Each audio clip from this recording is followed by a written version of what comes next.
Il était un héros d'action, une icône culturelle, une légende des arts martiaux.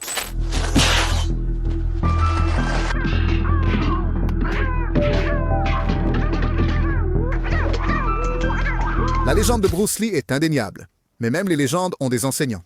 Avant les coups de pied spectaculaires et la renommée hollywoodienne, Lee était un jeune étudiant avec une passion pour les bagarres de rue. Ce voyage vers la grandeur a commencé avec son enseignant, Ip Man. Mais comment un jeune Bruce Lee a-t-il fini sous la tutelle de ce maître de Wing Chun? Dans cette vidéo, nous explorerons leur relation fascinante entre élèves et professeurs et le chemin qui a conduit Bruce Lee à devenir un champion. Les débuts impressionnants d'Ip Man. Au cours de l'histoire, certaines des figures les plus emblématiques du monde doivent leur succès aux conseils inestimables de leurs mentors.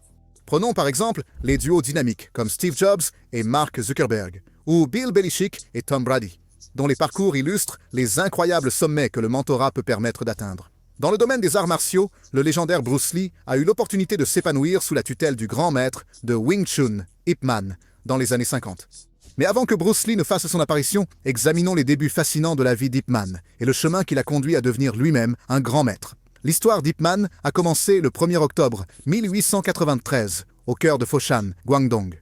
Né dans une vie confortable, en tant que troisième des 4 enfants de Ip Oidor et Heng Shui, le jeune Ip a bénéficié d'une éducation chinoise traditionnelle avec ses frères et sœurs. Cependant, le destin lui réservait quelque chose de plus que des activités scolaires. À l'âge tendre de 12 ans, le monde d'Ip s'est tourné vers les arts martiaux. Il a commencé son parcours de kung-fu sous la direction de Chan Hua-shun, un maître renommé de Wing Chun. Bien qu'Ip ait été le 16e et dernier élève de Chan, le destin avait une surprise en réserve. L'âge de Chan l'a rattrapé. Et après seulement 3 ans d'entraînement avec Ip, un léger accident vasculaire cérébral l'a forcé à se retirer dans son village en 1909. Bien que leur temps ensemble ait été écourté, cette période cruciale a jeté les bases de la future maîtrise d'Ip. La responsabilité de la formation d'Ip est tombée sur Ng Chung-sok, le 2e élève le plus âgé de Chan. Sous l'œil vigilant de Ng, Ip a perfectionné ses compétences et ses techniques, solidifiant la base sur laquelle il bâtirait sa propre maîtrise des arts martiaux. Le dévouement d'Ip a prospéré, et à l'âge de 16 ans, il est parti pour de nouveaux horizons à Hong Kong. Avec le soutien de son parent, Leung Fu Ting, Ip s'est inscrit au St. Stephen's College, une institution prestigieuse pour l'élite de Hong Kong. Pourtant, l'appel des arts martiaux restait fort. Un jour, un camarade de classe nommé Lee a présenté à Ip une opportunité fascinante. L'ami du père de Lee, un expert de kung-fu renommé, séjournait chez eux et a offert une session amicale d'entraînement. Ip, invaincu à l'époque, a accepté le défi avec enthousiasme. Plein de confiance juvénile, il est arrivé pour le duel un dimanche après-midi. Après les politesses, le combat a commencé, et ce n'était pas ce à quoi Ip s'attendait. Son adversaire, Leung Bik, a facilement dominé le match. La vitesse et la puissance des techniques de Leung ont laissé Ip perplexe. Imperturbable, Ip a demandé une revanche, espérant se racheter. Malheureusement, le résultat est resté le même. Ce fut une autre défaite décisive. Découragé et embarrassé, Ip s'est retiré, sa confiance anéantie. La défaite a été si démoralisante qu'il est même allé jusqu'à dissimuler sa connaissance du kung-fu. Cependant, une semaine plus tard, Lee a apporté des nouvelles inattendues. Leung Bik, loin de se montrer condescendant, avait parlé en termes élogieux des compétences de Ip. Il avait même révélé être le fils de Leung Jan, le même maître qui avait formé le premier enseignant de Ip, Chan Hua-shun. Cette révélation a marqué un nouveau chapitre dans le parcours de Ip. Réalisant la connexion précieuse, Ip a ravalé sa fierté et a cherché à poursuivre sa formation sous la tutelle de Leung Bik. Cet entraînement continuerait jusqu'au décès de Leung en 1911. Une vie interrompue par la guerre. En 1916, à l'âge de 24 ans, Ip Man se retrouva à Foshan. Il obtint un poste d'officier de police servant sous le gouvernement nationaliste. Bien que ses fonctions officielles le tenaient occupé, sa passion pour le Wing Chun restait forte. Il n'a pas créé d'école formelle d'arts martiaux, mais cela ne l'a pas empêché de partager ses connaissances. Il a pris plusieurs de ses collègues, amis proches et même des parents sous son aile, leur enseignant les subtilités du Wing Chun. Certains de ses élèves notables pendant cette période incluent Lok Yu, Chow Kwong Yue, Kwok Fu, Lun Ka, Chan Chi-sun et Lui Ying. Parmi eux, Chow Kwong Yue était considéré comme un prodige, possédant un talent exceptionnel. Cependant, il a ensuite choisi un chemin différent, se consacrant au monde du commerce et laissant derrière lui les arts martiaux. Ce tournant des événements a laissé un vide. Mais l'héritage de Ip Man a continué à travers Kwok Fu et Lun Ka. Ces 2 étudiants, inspirés par les enseignements de Ip Man, ont pris sur eux de répandre l'art du Wing Chun à travers Foshan et la région plus large du Guangdong. Pendant ce temps, Ip Man lui-même a construit une vie en dehors du monde des arts martiaux. Il a épousé une femme nommée Chung Wing-sing et ensemble, ils ont fondé une famille. Leurs enfants comprenaient les fils Yip Chun et Yip Ching, ainsi que les filles Yip Ngasum et Yip Ngawun. La joie de la vie de famille, cependant, était entremêlée avec les événements tumultueux de l'époque. Lorsque la deuxième guerre sino-japonaise a éclaté, Yip Man s'est retrouvé pris au milieu d'un conflit national. Il a choisi de s'allier au Kuomintang pendant cette période turbulente. Bien que les détails de ses actions spécifiques pendant la guerre restent entourés de mystères, des rumeurs suggèrent qu'il a rejoint le Bureau central d'investigation et de statistiques. Cette implication supposée l'aurait conduit à Guizhou en 1938, après quoi il pourrait être retourné à Foshan déguisé en officier de renseignement sous couverture. Cependant, la validité de cette histoire a été remise en question par les historiens. Un récit plus largement accepté suggère que Yip Man a cherché refuge chez son élève, Kwok Fu, pendant la période la plus intense de la guerre. Ce n'est qu'après l'accalmie de la guerre qu'il est retourné à Foshan et a repris sa vie là-bas. Après la guerre, Yip Man a brièvement servi comme capitaine des patrouilles de police de Foshan. Il a également réussi à consacrer du temps à son deuxième fils, Yip Ching, en l'entraînant à l'art du Wing Chun en 1949.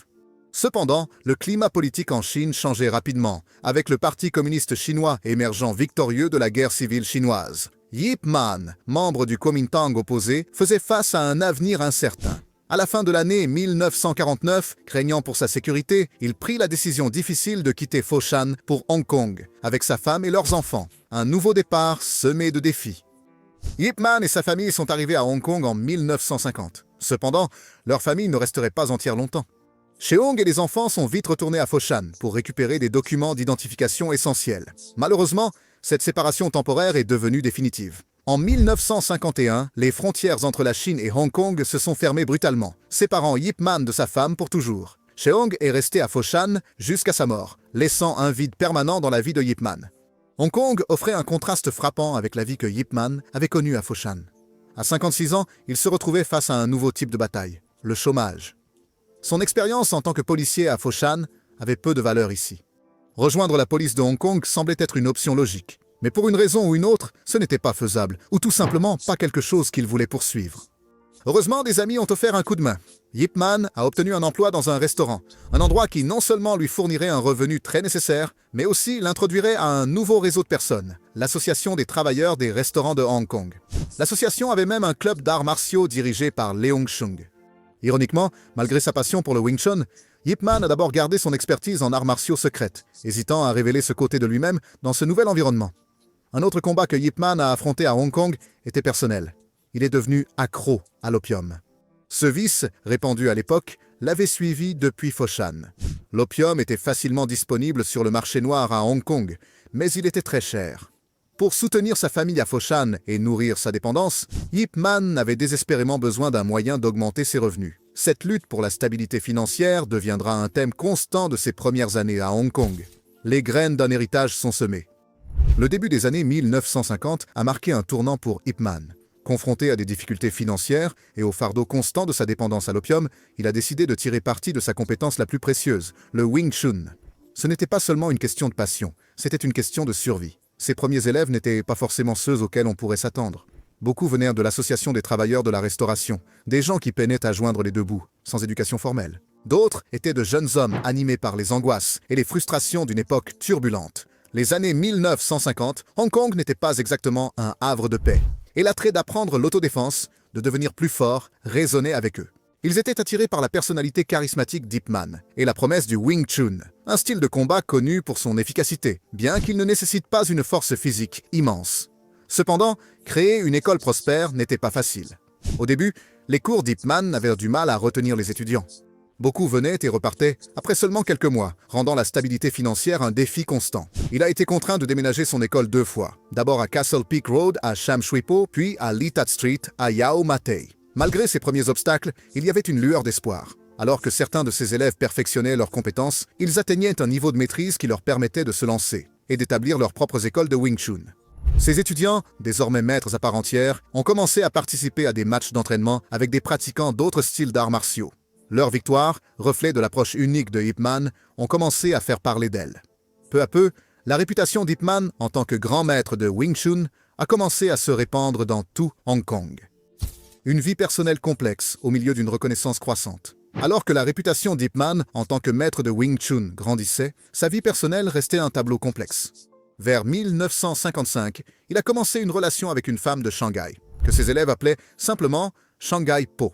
Cette liaison extra-conjugale a abouti à la naissance d'un fils, Ip Siu Hua.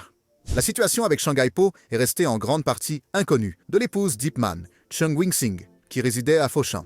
La tragédie a cependant frappé en 1960 lorsque Cheong a succombé au cancer.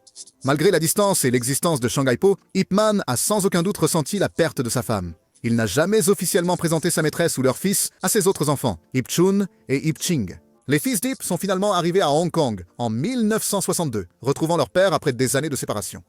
À mesure que la réputation d'Ip Man dans le milieu des arts martiaux de Hong Kong grandissait tout au long des années 660, sa base d'étudiants commençait à se diversifier. Les individus plus fortunés et mieux éduqués, attirés par l'efficacité unique du Wing Chun, ont commencé à rechercher son enseignement. Ce changement dans sa base d'étudiants a amélioré sa situation financière dans une certaine mesure. Cependant, les luttes de Ip Man avec la dépendance à l'opium ont continué à jeter une ombre.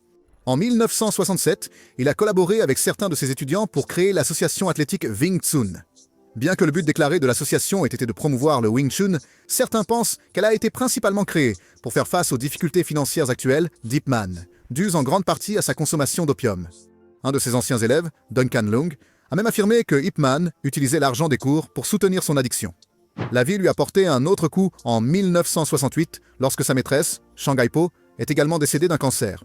Leur fils, Ip Siua, suivrait plus tard les traces de son père, devenant lui-même un pratiquant de Wing Chun. Malgré la complexité de la vie personnelle d'Ip Man, son dévouement au Wing Chun et sa renommée croissante au sein de la communauté des arts martiaux de Hong Kong ont continué à ouvrir la voie à un héritage remarquable. Ip Man et Bruce Lee. Bien que les propres réalisations et l'expertise d'Ip Man en tant que maître de Wing Chun soient indéniables, son héritage est à jamais lié à l'un de ses élèves les plus célèbres, Bruce Lee. Lee, considéré par beaucoup comme une icône des arts martiaux, a perfectionné ses compétences sous la tutelle d'Ip Man dans les années 50. Ce chapitre spécifique de la vie d'Ip Man a été porté à l'écran dans la populaire série de films Ip Man avec Donnie Yen. Le troisième épisode, Ip Man 3, montre un jeune et enthousiaste Bruce Lee cherchant à rencontrer Ip Man et demandant à devenir son élève. Leur relation est à nouveau au cœur de l'histoire dans Ip Man 4, le final, qui fait un bond dans le temps jusqu'à une période après que Lee ait terminé sa formation avec Ip Man. Ce film explore le lien unique entre maître et élève, mettant en avant la visite d'Ip Man à Lee aux États-Unis. L'influence d'Ip Man sur Bruce Lee est indéniable. L'approche révolutionnaire de Lee en arts martiaux, le Jeet Kune Do, s'inspire fortement des bases qu'il a reçues dans le Wing Chun, sous la tutelle d'Ip Man. Cependant, l'influence de Lee sur Ip Man ne doit pas non plus être négligée. La renommée internationale de Lee a contribué à élever le profil d'Ip Man et à faire connaître le Wing Chun à un public plus large. Comment Bruce Lee est-il devenu l'élève d'Ip Man ? Bien que les films sur Ip Man offrent un aperçu captivant de la relation entre le maître de Wing Chun et son élève le plus célèbre, l'histoire réelle derrière l'arrivée de Bruce Lee chez Ip Man est tout aussi fascinante. Des recherches approfondies et des interviews avec ceux qui les connaissaient dressent le portrait d'un jeune Bruce Lee, loin de l'image stoïque et concentrée que nous voyons souvent. L'enfance de Lee, passée à travailler comme acteur, a été marquée par une tendance rebelle. Il n'avait pas peur de se battre et a même dirigé son propre gang de rue, les 8 Tigres de la rue Junction. Ces fréquentes bagarres l'ont poussé à vouloir apprendre le kung-fu, qu'il voyait comme un moyen de prendre le dessus sur ses rivaux. Le destin est intervenu par l'intermédiaire de l'ami de Lee, William Chung. Chung, déjà élève de Ip Man, est devenu le lien entre les deux légendes des arts martiaux. Sentant le véritable intérêt de Lee pour le kung-fu, Chung a présenté le jeune homme de 15 ans à son maître, Ip Man. Ip Man a ensuite pris Lee sous son aile, bien que ce soit par l'intermédiaire de l'Académie d'arts martiaux de Chung. Cette approche indirecte pourrait avoir été un moyen pour Ip Man d'initier Lee au système traditionnel de Wing Chun, tout en observant ses progrès et son engagement. Le voyage de Lee sous la tutelle de Ip Man ne faisait que commencer. Les leçons apprises et les bases posées pendant cette période joueraient un rôle crucial dans la formation du futur de Bruce Lee en tant qu'artiste martial et icône mondiale. Un mentorat collaboratif. La décision d'Ip Man d'accepter Bruce Lee comme élève a marqué le début d'une expérience d'apprentissage unique et multifacette pour le jeune prodige des arts martiaux. Alors que les films présentent une relation maître-élève plus directe, la réalité était différente. Ip Man n'a pas immédiatement pris Lee sous son aile pour des instructions directes. Au lieu de cela, Ip Man a confié la formation initiale de Lee à l'un de ses étudiants les plus anciens, nommé Wong Chun Leung. Wong, un praticien très compétent lui-même, est devenu le principal instructeur de Lee, lui fournissant une base solide en technique de Wing Chun. Lee, motivé par son désir incessant de s'améliorer, a prospéré sous la tutelle de Wong. Sa dédication et ses progrès étaient indéniables. Cela n'a pas échappé à Ip Man, qui a pris un vif intérêt pour le développement de Lee. Bien que Wong ait fourni la base, Ip Man lui-même a commencé à jouer un rôle plus actif dans la formation de Lee. Il a transmis non seulement des techniques de combat, mais également une compréhension plus profonde de la philosophie derrière Wing Chun. Cet aspect philosophique des arts martiaux, souvent appelé la voie interne, est ce qui distingue vraiment les combattants exceptionnels des simples pratiquants. La citation emblématique de Lee, « Sois haut, mon ami », illustre cet aspect interne. Elle évoque le concept d'adaptabilité et de fluidité, un principe fondamental du Wing Chun. Les intentions d'entraînement de Bruce Lee au sein de l'école. Le parcours de Lee avec Ip Man et Wong Chun Leung n'était pas sans obstacle. Bien que son entraînement ait considérablement progressé, son passé a posé un obstacle inattendu. Le statut de Lee en tant qu'ancien acteur enfant et les progrès rapides qu'il a réalisés sous la direction de Wong ont suscité du ressentiment parmi certains de ses pairs. Cette jalousie s'est manifestée par une campagne visant à expulser Lee de l'école de Wing Chun, leur arme principale. L'héritage de Lee.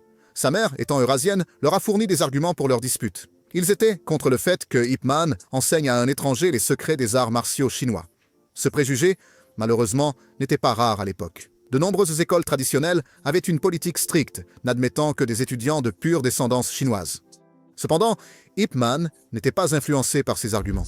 Il a vu le talent et l'engagement de Lee, et plus important encore, il a reconnu le potentiel d'une relation élève-enseignant qui pourrait transcender les barrières culturelles. Ip Man a défié la tradition et a maintenu sa décision de garder Lee sous son aile. Cet acte d'acceptation a non seulement protégé l'avenir de Lee dans le Wing Chun, mais a également beaucoup dit sur le caractère d'Ip Man et sa vision de son art martial. Malgré ce soutien d'Ip Man, l'animosité de certains camarades a indubitablement assombri l'expérience de formation de Lee. Il devait naviguer dans une dynamique sociale complexe au sein de l'école, faisant face à la jalousie et aux préjugés tout en s'efforçant simultanément d'exceller dans ses études d'arts martiaux. Cependant, cet environnement difficile a attisé la détermination de Lee et lui a inculqué la résilience dont il aurait besoin pour affronter de futurs obstacles. Le parcours de Bruce Lee au-delà d'Ip Man. Malgré les défis, Lee a persévéré dans son entraînement sous la direction de Ip Man et Wong Chun Leung. Plus tard, il a lui-même reconnu que ses motivations initiales pour apprendre le Wing Chun n'étaient peut-être pas entièrement pures. Quelles que soient ses raisons initiales, le dévouement et le talent de Lee ont brillé. L'entraînement qu'il a reçu a eu un impact profond sur lui. Il a absorbé les compétences techniques du Wing Chun, les fondements philosophiques qu'Ip Man lui a inculqués, et la discipline requise pour exceller dans cet art martial exigeant. Cependant, maîtriser le kung-fu n'a pas résolu tous les problèmes de Lee comme par magie. Son implication avec un gang de jeunes continuait à causer des ennuis. Pour assurer sa sécurité et lui offrir un nouveau départ, la famille de Lee a pris la décision difficile de l'envoyer aux États-Unis à l'âge de 18 ans. Cette décision a marqué la fin de la formation formelle de Lee sous Ip Man, mais ce n'était pas la fin de son parcours dans les arts martiaux. Les États-Unis sont devenus un nouveau chapitre dans la vie de Lee. Il a continué à perfectionner ses compétences en arts martiaux, finissant par établir ses propres écoles et partager ses connaissances avec les autres. Le charisme de Lee, combiné à ses impressionnantes capacités en arts martiaux, a attiré l'attention d'Hollywood. Il est passé dans le monde du cinéma, montrant ses talents sur grand écran et devenant finalement une icône mondiale, la superstar du cinéma d'arts martiaux.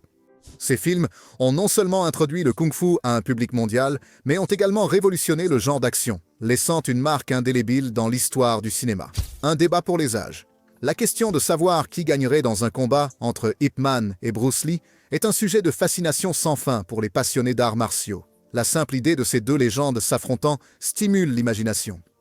Pour certains, c'est un choc des titans, un combat entre maîtres et élèves. Cependant, avant de plonger dans des combats hypothétiques, il y a des facteurs clés à considérer. Bien qu'il soit vrai que Bruce Lee ait reçu une formation en Wing Chun de la part d'Ip Man, il est important de se rappeler que Lee n'a jamais terminé son éducation formelle avec le maître. Ip Man, quant à lui, était un praticien et enseignant dévoué qui avait affiné ses compétences en Wing Chun pendant des décennies. Cette vaste expérience et maîtrise de l'art donnerait sans aucun doute à Ip Man un avantage significatif.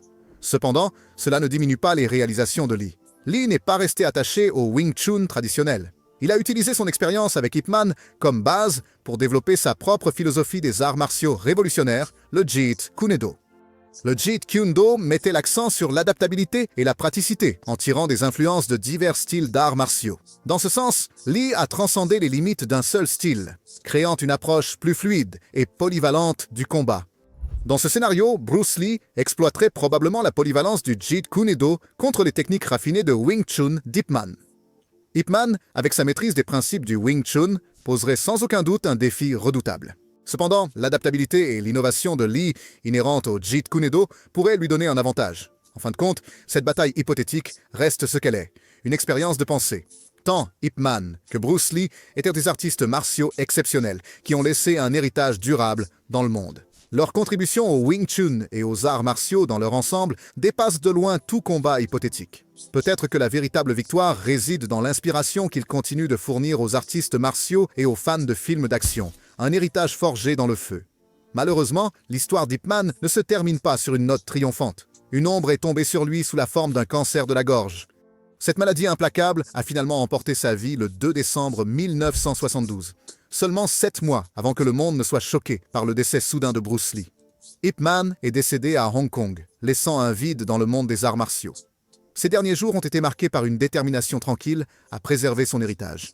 Conscient de sa santé déclinante, Ip Man a pris une décision poignante. Il a organisé le tournage de lui-même, exécutant les formes de Wing Chun, un moyen de s'assurer que ses connaissances et sa technique perdureraient même après sa disparition. La vidéo de lui démontrant la forme du mannequin en bois est particulièrement émouvante. Les effets du cancer sont évidents. La faiblesse l'oblige à faire des pauses à plusieurs reprises. Un de ses fils est présent, prêt à aider si nécessaire. Cette scène puissante a été représentée plus tard dans le film Ip Man 4. Malgré son décès, l'héritage d'Ip Man continue de prospérer. Il est rappelé non seulement comme un combattant habile, mais aussi comme un enseignant dévoué qui a nourri d'innombrables étudiants. Sa lignée compte le plus grand nombre de pratiquants de Wing Chun dans le monde. Des millions de personnes à travers le globe pratiquent le Wing Chun aujourd'hui, chacune portant un morceau de l'héritage d'Ip Man en elle. L'impact d'Ip Man s'étend bien au-delà du domaine des arts martiaux. Il incarnait les valeurs de discipline, de respect et de persévérance. Son histoire, celle de surmonter les défis et de laisser un héritage durable, continue de résonner auprès de personnes de tous horizons. On se souvient de lui comme d'un maître enseignant, d'un combattant habile et d'un homme resté fidèle à ses principes jusqu'à la toute fin. L'énigme persistante. La vie et l'héritage de Ip Man restent entourés d'une certaine mystique, même avec tout ce que nous avons appris sur lui.